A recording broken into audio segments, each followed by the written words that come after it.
Hello and welcome, each and every one of you.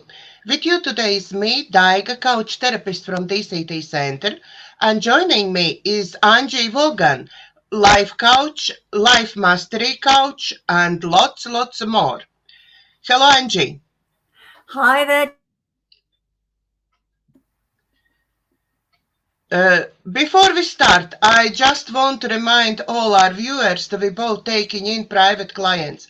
Angie will be telling everything about her work and what she does in a minute, and her contact details will be below video. And I'm taking in private clients for coaching and therapy, and I'm using EFT, Reiki, access bars, hypnotherapy, psychotherapy in my work. So if you're stressed, especially now when so much going on in the world, please contact me and I will try to help you. Okay, Angie, how are you? I'm very well, thank you. It's lovely to be here. Thank you so much for inviting me to do this. It's very nice to have you, Angie. It's really a pleasure to have you. And maybe we start from how you became ballerina and starting from that moment, how from ballerina you became to be coach and therapist and whatever else you're doing. Yes, well, I think all I ever really was dance, be on the stage. So I didn't enjoy school at all, I have to say. I was sort of child. I think if we'd had apprenticeships going on, I think I would have been an apprenticeship in something from a very early age. That's what I would love to have done. But dancing has always been in my blood. It was actually my mum who took me and my sister along to ballet classes first. I think I was 4, and then just got the bug then that is just in my veins. So just been a steady progression, I guess, because you get to know your body very well. And I think and I'm sure it's for everyone who loves dance or who loves going out in nature, gardening, things that give you space to express yourself. You just always have a good connection with yourself. And so I'm really grateful for my mum that she took me to ballet and that I've had so much opportunity to do something I've loved for my early years, at least. It's actually very intense training. I think ballet is one of the most intense trainings there actually is. Yeah, For your I body. agree. Actually go to train with a ballet company. I was actually at a dance. It was a dance. Various different forms of dance, pure ballet. Yeah, I absolutely agree with you. And I think that's one of the things as well that in the dance world, about it's such an aesthetic thing. It's how it looks. And so therefore, you get quite a lot of the student issues with their food quite often. So in my early teens, and particularly then when I went to college, some people were really under, and it therefore heightened my awareness of be like that, to do that, and also the stress. The stress was quite a lot of the competition in, I think for me, because my self-image was that, I didn't know this at the time, this is something that I've come to understand, was that I never thought I would come to much anyway, definitely not academically. So that was a belief system that I had. So I just was so grateful to have immerse myself. And I thought I enjoyed it so much, and I was doing okay, you know. I wasn't going to be a top ballerina, but I did notice how, you know, there was that competition even in doing something that is so creative. But at that time, I'm just thinking about it now, actually, I didn't notice that stress around. I was just enjoying it so much. Like, I'm so glad I'm doing this and I'm not having to go to work or go to a university and then do more exams and more studying. So I think I was so grateful to be in that environment, doing what I love all day. It was perfect for me, really. So, and then next step, how you became your own ballet college or ballet it was a ballet school that ballet school. I was, well, they're 38, 39, 40 now. My daughter's just about to turn 39, I think. Very early, not as early as some people, early 20s. So not long after coming out of college. And so dance college that was, I had a part-time dance schools, and I just thought to myself, I reckon I could just start my own. So that's what I decided to do better with the young family. So I actually opened up my school in 84. And I think I ended up with probably about 70 students, something like that. Some of them, and alongside that, I started introducing the fitness side of things because I was just getting more and more aware, again, with having a young family, about, you know, helping everybody's well-being, because not everybody has a love of dance and want to move and so on. But also, you know, you have to keep yourself healthy if you're going to be doing that amount of exercises I was doing. And at the time, that there was no support, no advice given about what would be good for us to eat. So I think our diets, as often happens with, well, not just teenagers and so on, when they're busy doing stuff, you can get away from eating food that's just high available. But of course, that catches up with you after a while, and you're not optimizing your health and your well-being. But we didn't have the information back then. We didn't have the support. And of course, with the internet, it's everywhere. It's available. But what happens now is that we've got a whole array of different things. And what do you choose?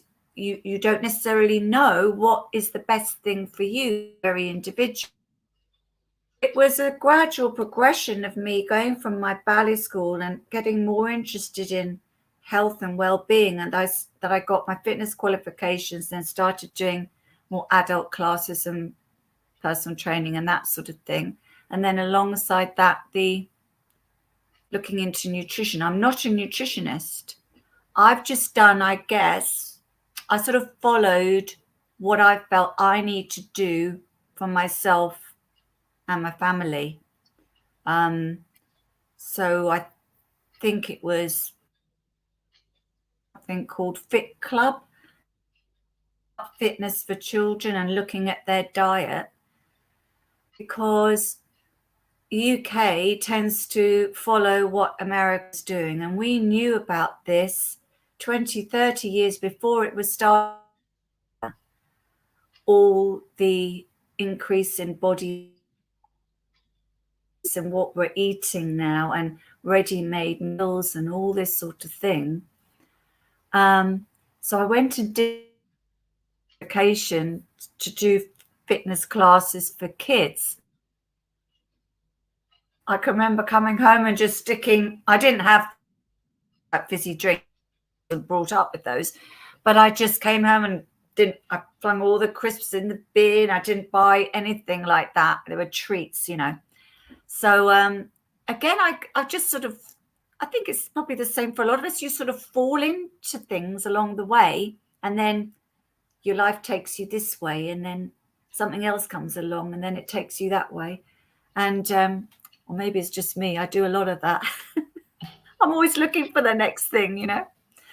So yeah, so the health and fitness and that nutritional side was something then that really I've just got more and more interested in as the years have gone by. And yeah, and then from health and fitness, how you went to actually different road and to become coach as well. Yeah. How that go? Yeah, that's it. I think when I got divorced, it was a silly decision. I think it's because my brother and sister had both got degrees, and as I say, I always felt that I wasn't going to come to much academically. I never liked school. It was much stronger than school actually. But I thought, oh, maybe I'll go and get a degree then. So I decided science degree. And when I look back, I just put so much pressure on myself doing that. I just thought maybe, again, it was like seeking approval really from my dad, or trying to sort of prove to myself, I guess, but more about my dad, that I could do this because I'd failed in my marriage, I guess. But I was, again, you don't think like that. Often we just tend to go from our emotional state without completely understand the reasons why we do this and that. And so I think it is looking into so much about the side, the emotional side, becoming a kinesiologist, and looking at I was a mental health practitioner as well, I am.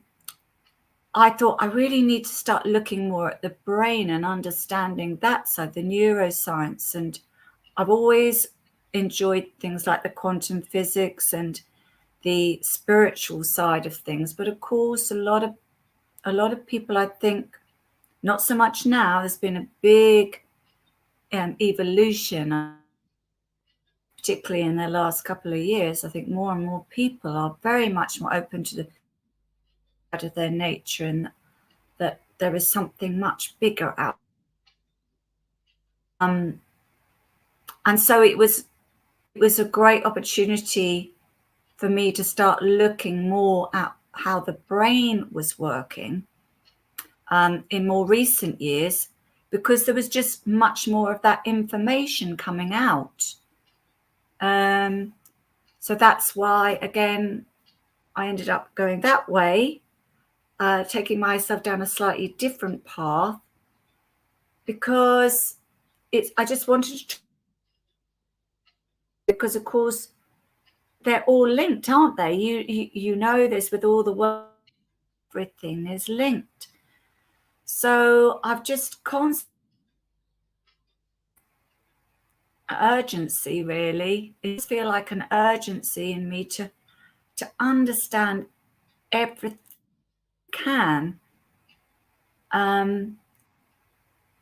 And I often don't just like to go with whatever is the norm. I tend to always look somewhere else. And this is something that I've noticed in myself from about the age of 7. I just have very strong awareness there's something much more out there, and I've always felt supported by it. I feel I've been a real lone ranger of things, muddled my way through, struggled a lot, And so I think as well that's helped me in understanding what we all tend to go through. Not all of us, of course, some people are. But we all have something that's a challenge. Otherwise, what are we here for? There's always going to be something we can learn about ourselves that's going to be beneficial to us, because there is always more we can get to know about ourselves. You know, that phrase, that love thyself, that when you do understand that part, I really believe that that's the crux of it all. It's when you really understand yourself, you're in tune with yourself, connected with yourself. That's the thing that connects you to all that is. And we can start to let go of all the shoulds and the comparison and competition. So that's where I think I see myself now, in trying to help people navigate if they're feeling uncertain, doubtful, fearful, which is very, I know you're finding that with the clients that come to you right now, wouldn't you say? Yeah, they are Lot of, lots of people now is very, very fearful. mm, And it's understandable for those who are not wide awake like we are, yeah, and don't know all insides and outs of lots of things. I think it's if we're looking at mass media, it's just pumping out fear for yeah, everyone, yeah, yeah, each day. And I hear from my family in Latvia that one day they saying, oh my God, everything will break down here and everything will be taken over. Next day, oh no, it's quite okay. Day after, it's again, everything will break out. So people is constantly in fear and in limbo, yeah.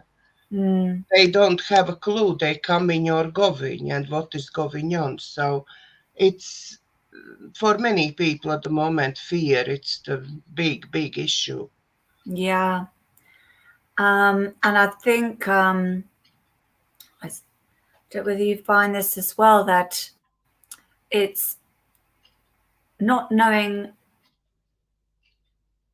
themselves. And as you've mentioned, if, which the majority are listening to one narrative, set of information, then what tends to happen is that because there is so much fear linked with that one view, you become more helpless, or you cannot see how you as one person can make any in your world. And many people may think I'm bonkers, or that we're bonkers, the people who are more aware of what's really going on. That I don't feel that fear, because I'm very grateful that I have got many other people I'm listening to, and then I can choose what feels right for me. So it's not about, the awake people aren't awake, or I don't really like using those phrases, but we're all one.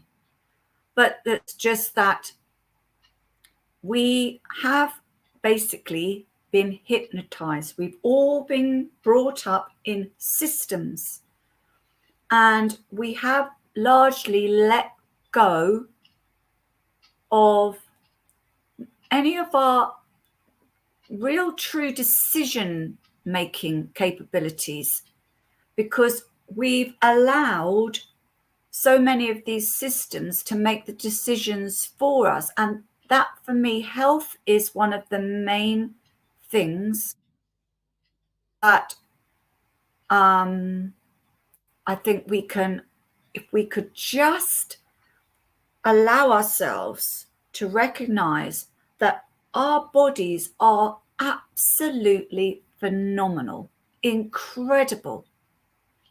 Because even if you're given, from traditional medicine, if you're given a pharmaceutical drug, okay, chemicals, that largely are tackling symptoms, it's the stuff in our body that is reacting to that fundamentally, that are doing whatever it can do to try and make us well. It is always 24/7 trying to keep us well, keep us in homeostasis. That's the name for keeping the balance in our bodies. And what we eat, our environment, our internal environment, external environment, how we think about things, how we perceive things. So therefore, our level of stress, our level of willingness to realize that we can choose to do things differently to get a to necessarily at every getting fearful about our health or something like that. Don't dismiss the fact that we actually have everything to do with what comes up in our bodies, so in our health and well-being, but also what actually happens in our lives. And I just feel quite a lot of sadness that largely the human race has been deprived or hypnotized into forgetting or not even being learning more about what your true capability. If you're not connected with yourself, you cannot be connected to what's really going on in the world, and you're going to feel like a victim because you're going to feel helpless. And it literally is the other way around. And if that's what I'm really keen to try and help people recognize. And I've the years, I think I've ruffled a lot of feathers because the right way. I've better at that, trying to really recognize that people have made decisions, that they're seeing things the way they see them, and so it's trying to find a way that for each individual, or if I'm running courses and so on, to really see where we're at, where people are at, and get them in tune more with they really do what their heart's desire is, and more with getting to know yourself, your authentic self, to do more things, trying to let go of the stuff that doesn't serve you, whatever, so that you can do more things to help yourself. That's why my courses, I'm calling it the hands on your health, basically, and I've got various different areas to go into here. But if you're hands on that, you are the one that makes the difference. And the placebo effect is a prime example of why largely a lot on actually may make a difference. Because if we believe it's going to make a difference, it will. But if we, in the first place, we don't necessarily have to go that way. And I'm not saying the medical profession doesn't have its purpose. It does. But there's also an awful lot to show that it's not working. An awful lot. And I'll leave that there for today. I won't mention any more on that right now. Let's not touch that more. Let's better leave this. What other, I know you have many more tools in your toolbox. What other courses you've been finishing and now can put in your work with clients? Well, I'm an RTT therapist, rapid transformational therapist, kinesiology, mental health practitioner, and done my life coaching with the Brave Thinking Master with Mary Morrissey. She worked very closely for years with Bob Proctor, and I've done various workshops with him as well. But I did my dream building coaching with Mary Morris. So that was a couple of years ago. It's really about helping people, empower people, so they in better to who they are. What is it? It's your DNA and what's in your heart. If you know what that is, that's really your purpose. Your purpose doesn't have a job or your career, or to do doesn't have to be your job. You can still, your purpose can be very much being the best mum you can be, the best wife, the best job you're doing, because so many things on the planet that needs to be done. If you love doing, that's living our lives doing stuff that we don't want to do, that is never going to bring us that joy that is in our true soul, in our heart. I think most of us actually is like doing jobs just because we need money, we need pay bills, and that's about it. And we getting in jobs and staying in jobs just because we need all that. And everything what we actually here for, it's like left behind, and we mostly don't even realize that. Yes, and then you find that you get to your 50s or 60s or whatever and think, oh, now it's my time. But then all other sort of reasons might come up, excuses or reasons why you can't follow something. But I think as well, we have responsibilities. We have the mortgage, we have the groceries to pay for, all the different things that we're constantly paying out for. And then, like you say, you can end up just letting go of the things that matter to us. We're not, where are we getting the joy in our lives? Are we just settling for things being okay? Or when this happens, or when I move house, or when I get that better job, or when the children go off to university, or when I get my divorce, or whatever it is. If we're doing that, you could be missing out on a whole lot of things that could be happening. Used to thinking this has to happen in order for that to happen, have X, Y, or Z. And that's because we're trying to figure it out in literally coming from our mind and in the way things are normally done. But if your life is appearing in such a way that you're not really that happy with the result,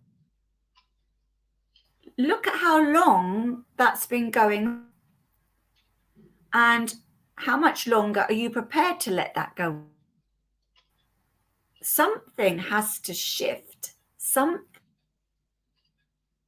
to have different results. Now, you might not be able to figure out what that is, all we need to be able to do is be willing to say, I've actually had enough of it being this way.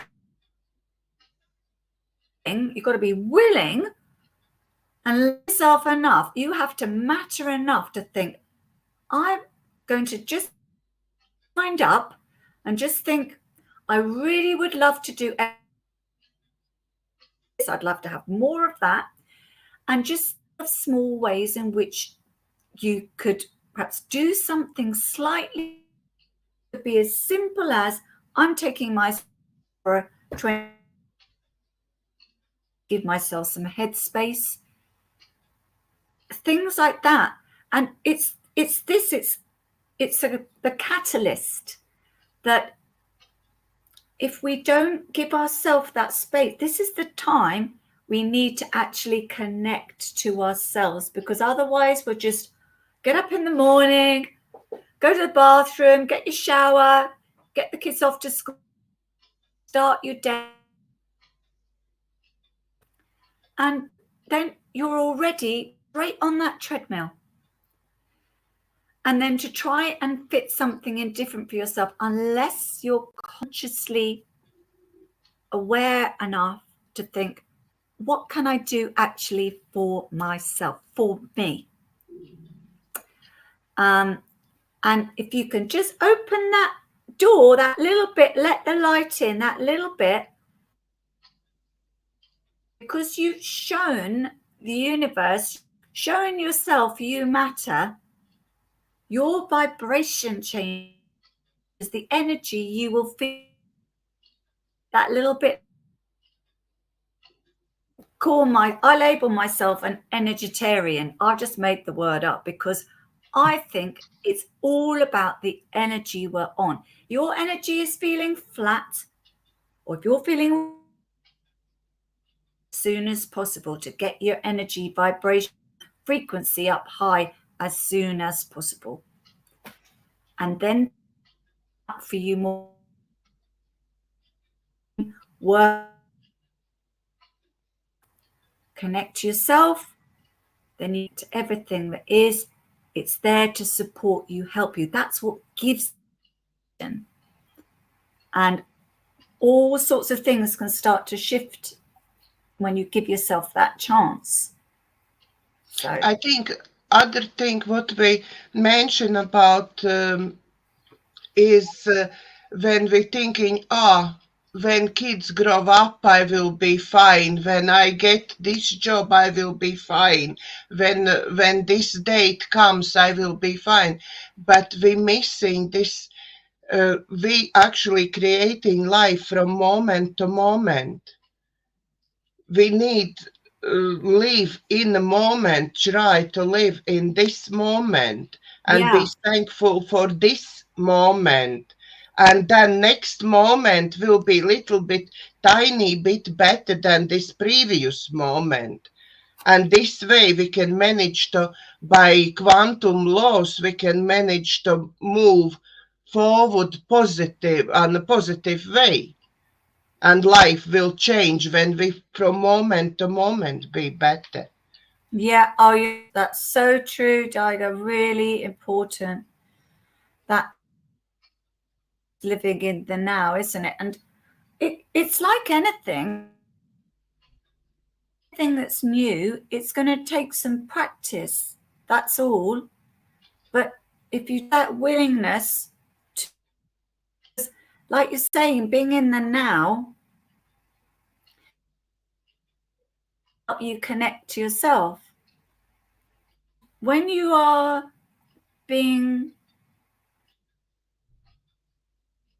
you are therefore going to be better for those, because if you're not giving the same sort of nurturing that you're giving everyone else, you're depleting yourself more and more, and you cannot do your best with the best will in the world. You cannot do your best or feel your best for you if you're not recognizing and tuning into those now moments. So I know that meditation is something that is recommended to do on a daily. More this year about people who are very spiritual and very naturally gifted and maybe psychic and very in tune with themselves, and well-known people. I then mentioned that they used to do a lot of meditation, but they don't do it as much now because they're finding that their meditation is basically, as you just mentioned, more on a moment by moment self in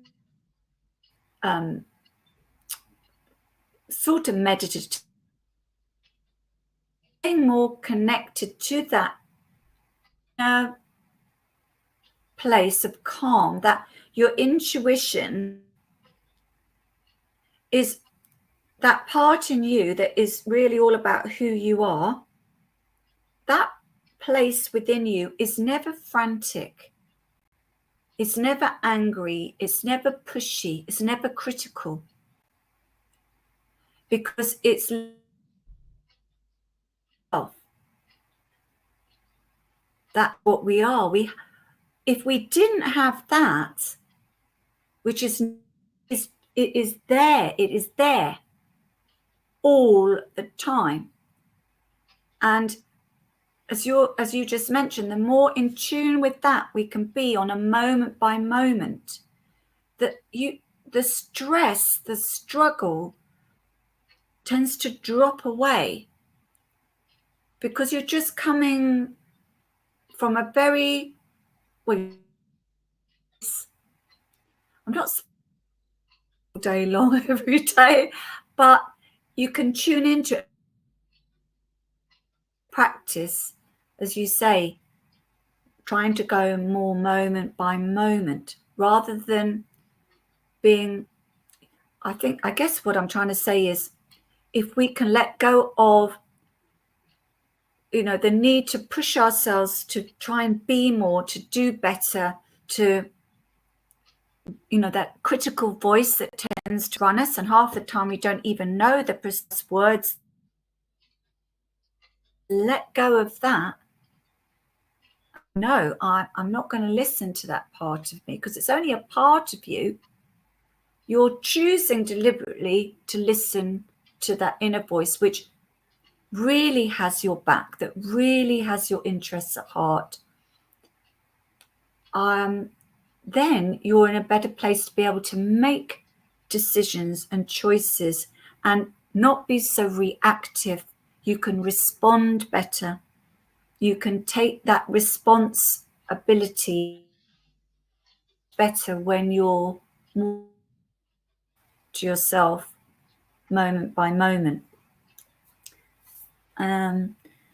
So it's just, as you said, it's that being in the now is something that helps to create the next moment a little bit better and the next one. And of course, we're going to have things come up that we have to deal with. But if you have a couple of tools to be able to use, and if you grow that and tune into yourself better, then you can use these tools as well. And things get a little easier, and you find that you're not a victim, quite the opposite. You can literally take charge and be hands-on with what you're wanting to create in your life, because you are the creator. We are, each one of us, a creator of our lives. Yeah, and our lives is actually mirror of what we are being creating. So if we're looking back on our thoughts, what we've been thinking, and about how our lives turns out, it's actually very, you can see the similarities, how you've been thinking and how your life turned out to be. And I think another thing what most people are completely disregard and doing completely wrong is they put out wishes to universe like, oh, I would never want to suffer like when I'm dying. I want to make sure I never suffer, or I don't want to get this or this one illness, or God help, not to get this and this, yeah. But we need actually focus on what we want instead of what we don't want. Yeah, That's that's so that's the, true. I think, one of the main things what everybody gets wrong there. Yeah, that's a really good point. And the times now, I mean, we're in, that is so evident, isn't it? Because, okay, we had the pandemic and everyone, we've got, so it's just another focus, but it's still creating that fear. So, or whatever's going on, you're feeling doubtful about your future, if worried about your finances, you're worried about your job.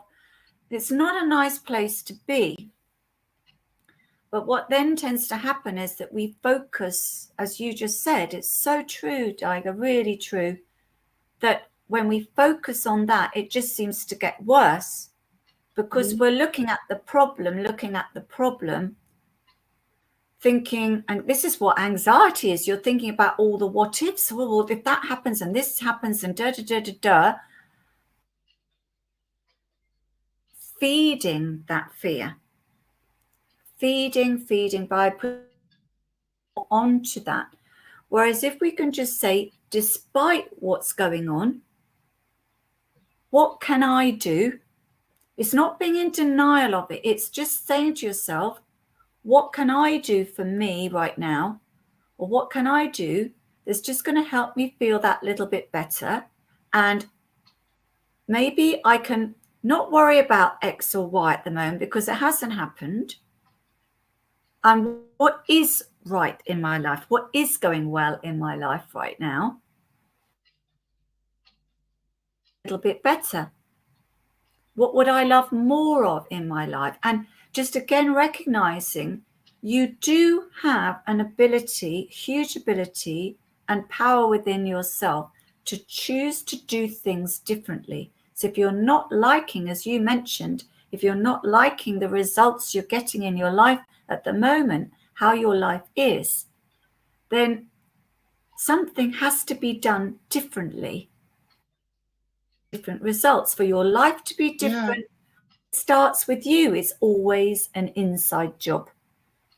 You, goodness for that. Because if we didn't have, then we are literally saying someone else needs to sort that out for me. Someone else will make that better for me. It's nothing to do with me. We're taking our hands off everything and we're staying a victim and thinking that we have nothing to do with what is happening within us. And what happens within us literally is what happens without us, side of us. And people are relevant to the fact the pandemic started, or the fact that the thing in Ukraine is going on. This issue.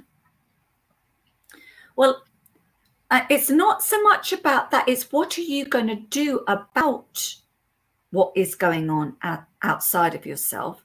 That when you raise your vibration, when you do what you can to help you feel better in the situation, then you are actually helping other people, because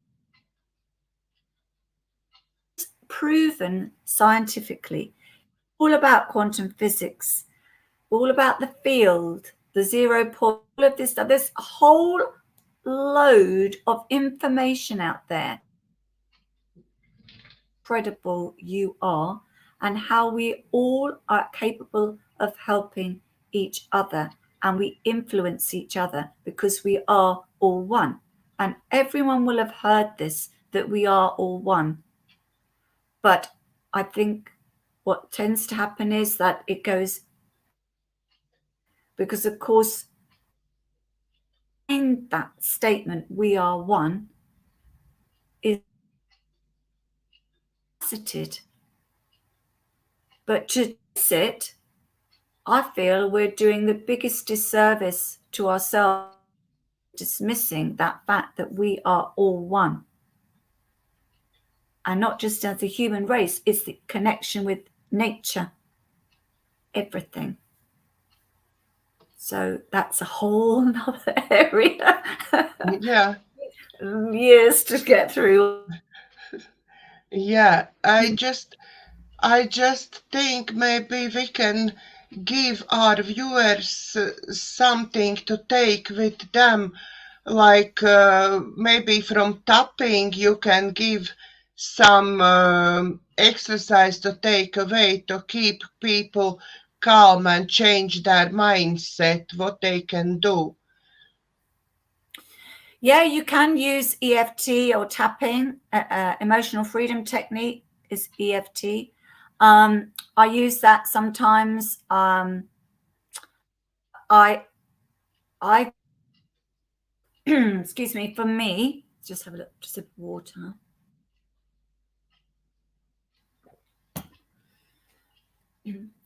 It really depends where you're at. So if you just think, what am I actually feeling today? Did I feel like this yesterday? Did I feel like this last week? Or is there a specific issue that's going on with you that's making you feel fearful, overwhelmed, panicky, sad, angry even? Just not to just push those feelings away. Accept them, acknowledge that you've got those feelings. You're allowed to have those, because often the critical voice comes in and says, oh, you should be doing better, angry, or you may be saying to yourself, this always happens to me, or why does it have to be this way no matter what I do? Whatever is going on with you, recognize that it's going on, acknowledge it, and just accept it. Just think, okay, you come face to face with it. You don't have to, which is what Mary Morrissey always used to say, you don't in this place, and allow yourself to continue to feel that way, because that's an easy way of letting go of any responsibility. But you're going to stay in that feeling that you don't like for longer, and you're on a low vibration. Now, we are energetic spiritual beings. So if your energy vibration, me, I'm thinking, I don't want to stay at this low vibration, because I know other things to me on that level. More things will show up in your life that are on that low vibration. Do I want to get more of this? Do I want to continue feeling like this for longer? No matter what it is, no matter what the issue is, we've got to let go of any blame or any judgment or any criticism. Just let go of it. Tune into how you're feeling. And then just think, I'm going to let that go right now. And what can I do in the next 5 or 10 minutes that's going to make me feel better? So breathing, just breathing into the acknowledgement, the acceptance of your feelings, and then just asking yourself the question after about 6-10 breaths, what would I really love to do right now? Or what can I do in the next few minutes? It could be as simple as I'm going to sit down and read a book for 10 minutes. Go and get a really nice cup of coffee and just walk around my garden. Or I'm going to ring my best friend, or I'm going to go to my favorite coffee shop, or I'm going to clear out that cupboard because I just feel I need to. Whatever it is, there will be something. Put music on is the thing I always go to. I put music on and I dance around my living room. Or if I'm going to go somewhere, I'll put a really great piece of music on in my car and play it loud, sing really badly, and it will always lift my spirit. So what is it for you that you can do that makes you feel that little bit? 10 minutes. And then you are being hands-on in creating a shift in your vibration. So when you start to raise that vibration a little bit, other things will come to meet you on that. You show the universe that you are willing to make a bit of a change. You've been consciously aware of doing that. It literally takes a minute or two. Go to breathing, assess how you're feeling. Okay, why is that? I'm feeling because, okay, I'm going to let go of it. I accept it's there, but I'm going to let go of it.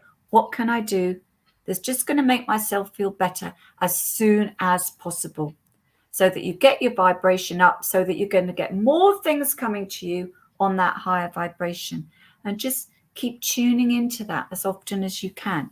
You stay ahead of the game. Because the other thing too, lower and lower.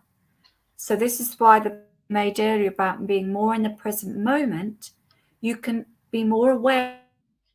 Okay, I can feel myself sliding down a little bit. I'm feeling now that's going to make myself feel a bit better. So keep yourself on that higher level to try and prevent yourself getting too low in the first place. Is there anything else, Angie, you want to tell our viewers? Just that I have a Facebook accelerate. What do I call it? I think I call it accelerate, but anyway, I'll give you the name. Why am I doubting that now? Anyway, what I do in that Facebook group is a couple of week, 15 minutes. I do a meditation Monday. My Tuesday, I call it Tuesday. So again, it's just little things, tune into yourself more. And then on that group, why that went out of my head, activate and accelerate. So you can always contact me on that, or my email address is hello@vaughan.co.uk, and I'm going to be running how to get more well nutritionally, that sort of thing, energetically, physically. Things like detoxing and growing your own is something I'm really. So if you do want to know more, then it's Activate and Accelerate Facebook group, or my email address. My www.angievaughan.uk. So if you have any questions, you're welcome to put them there. So thank you very much indeed, Daiga, for this opportunity. Thank you very much for coming, and all your contact details will be below video. So your website address and your email address will be below video. If you send me later Facebook contact details, then I will put those on description as well. So thank you very much. Thank you very much. Thank you. It was a pleasure to have you. And I want to remind everybody to please like, share, and subscribe to my YouTube channel. It's much more to come. So see you next time. From our hearts to yours. Thank you for watching, and God bless.